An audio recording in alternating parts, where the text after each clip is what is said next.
मित्रांनो, राज्यात नवीन आपले सरकार सेवा केंद्र दिले जात असताना निवड करण्यासाठी असलेले पात्रतेचे निकष, अटी याच्यामध्ये मोठा बदल करण्यात आलेला आहे आणि याच्या संदर्भातील एक सविस्तर अशी माहिती आजच्या व्हिडिओच्या माध्यमातून घेण्याचा प्रयत्न करणार आहोत. नमस्कार मित्रांनो, मी प्रभाकर. आपण पाहतात आपले माहिती केंद्र. चॅनलवरती नवीन असाल तर सबस्क्राईब करायला विसरू नका, जेणेकरून असेच नवनवीन अपडेट आणि माहिती सर्वात प्रथम आपल्यापर्यंत पोहोचेल. मित्रांनो, राज्यामध्ये आपले सरकार सेवा केंद्र देण्यासाठी 2018च्या GR नुसार काही तरतुदी करण्यात आलेल्या आहेत. त्याच्या अंतर्गत मुलाखत कशी घेतली जावी, पात्रतेचे निकष काय असावेत हे ठरवण्यात आलेले आहे आणि याच अनुषंगाने आता राज्यामध्ये आपले सरकार सेवा केंद्र दिली जात आहेत. मात्र या GR मध्ये काही बदल करून याच्या संदर्भातील एक शुद्धीपत्रक काढण्यात आलेले आहे आणि या शुद्धीपत्रकामध्ये आता काही महत्वाच्या अशा बाबी घालण्यात आलेल्या आहेत. याच्यामध्ये मुलाखतीसाठीचे असलेले गुण, याचप्रमाणे निकष जे पात्रतेचे आहेत त्याच्यामध्ये बदल करण्यात आलेला आहे. आता गुणांकनावर आधारित निवड जे असणार आहे याच्यासाठी 100 मार्क, ज्याच्यामध्ये शैक्षणिक पात्रता किमान 12वी उत्तीर्ण, त्याच्यानंतर पदवी, पदविका, त्याच्या व्यतिरिक्त जी काही वरील शिक्षण अर्हता असेल त्याच्यासाठी 5 गुण हे अतिरिक्त गुण म्हणून दिले जाणार आहेत. पदव्युत्तर असेल तर त्याच्यासाठीचे अतिरिक्त 5 गुण दिले जाणार आहेत आणि याच्यासाठी किमान 10 गुणाची या ठिकाणी असणार आहे. MSc किंवा CCC इतर जे काही कॉम्प्युटरचे रिलेटेड नॉलेज असेल त्याच्यासाठी 15 गुण आहेत. पायाभूत सुविधासाठी 15 गुण, आर्थिक क्षमता 10 गुण, याच्यानंतर ग्राहक सेवा आणि संवाद याच्यावरती आधारित 20 गुण, अनुभवावरती 10 गुण, व्यवसाय आराखडा शाश्वतता याच्यावरती 5 गुण, सामाजिक समावेशकता 5 गुण आणि चारित्र्य पडताळणी 10 गुण असे 100 गुण असणार आहेत.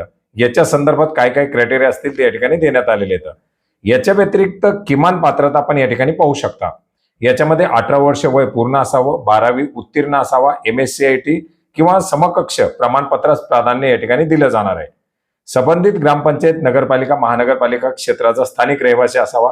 आधार क्रमांक, पॅन, बँक खाते, आवश्यक ओळखपत्र उपलब्ध असावीत आणि नैतिक अधपतन, आर्थिक फसवणूक, सायबर गुन्ह्याबाबत दोषी ठरलेला नसावा. याच्यासाठी चारित्र्य पडताळणी देखील आवश्यक असणार आहे. पायाभूत सुविधा काय असाव्यात तर किमान 100 चौरस फूट जागा, 2 कॉम्प्युटर, 1 लॅपटॉप किंवा 1 टॅबटॉप, त्याच्यानंतर लेझर प्रिंटर, स्कॅनर, बायोमेट्रिक उपकरणं, वेबकॅम, UPS अथवा पर्यायी वीज बॅकअप, ब्रॉडबँड इंटरनेट ग्रामीण 10 MBps पेक्षा आणि नागरी 20 MB पेक्षा जास्त कनेक्टिव्हिटी असावी. CCTVची व्यवस्था असावी. नागरिकांसाठी प्रतीक्षा कक्ष असावा. शासन प्राधिकृत सेवा शुल्क दर्शवणारा फलक हा बाह्य फलक, नामफलक असावा. अशा प्रकारच्या काही महत्वाच्या अटी आहेत. मुलाखत कशी घेतली जाणार, त्याच्या संदर्भातील काय काय नॉलेज असावं याच्या संदर्भातील माहिती देखील या GR मधून देण्यात आलेली आहे. याच्यानंतर कार्यप्रदर्शनावर आधारित करार, 3 वर्षाचा करार या ठिकाणी VLB ला प्राथमिक तत्वावर दिला जाणार आहे. त्याच्यानंतर केलेल्या व्यवहाराची संख्या, नागरिकांचं समाधान या बेसवरती पुढे त्याचं नूतनीकरण दिलं जाणार आहे. अपात्रतेचे निकष काय? खोटी बनावट कागदपत्र सादर करणं, कोणत्याही योजनेतून काळ्या यादीत समाविष्ट करणं, आर्थिक फसवणूक, सायबर गुन्ह्याची गंभीर प्रकरणं प्रलंबित असणं हे याच्यामध्ये अपात्र असणार आहेत.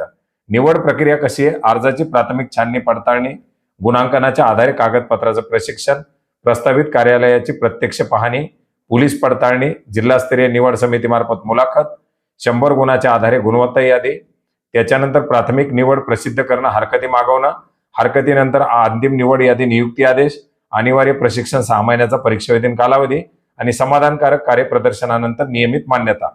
अशा प्रकारे ही निवड प्रक्रिया असणार आहे आणि याची अंमलबजावणी या शासन निर्णयाच्या शुद्धीपत्रकातील तरतुदी राज्यातील सर्व आपले सरकार सेवा केंद्राच्या निवडीसाठी लागू राहणार आहेत आणि या GR निर्गमित केल्यापासून या सर्व अटी शर्ती लागू राहणार आहे.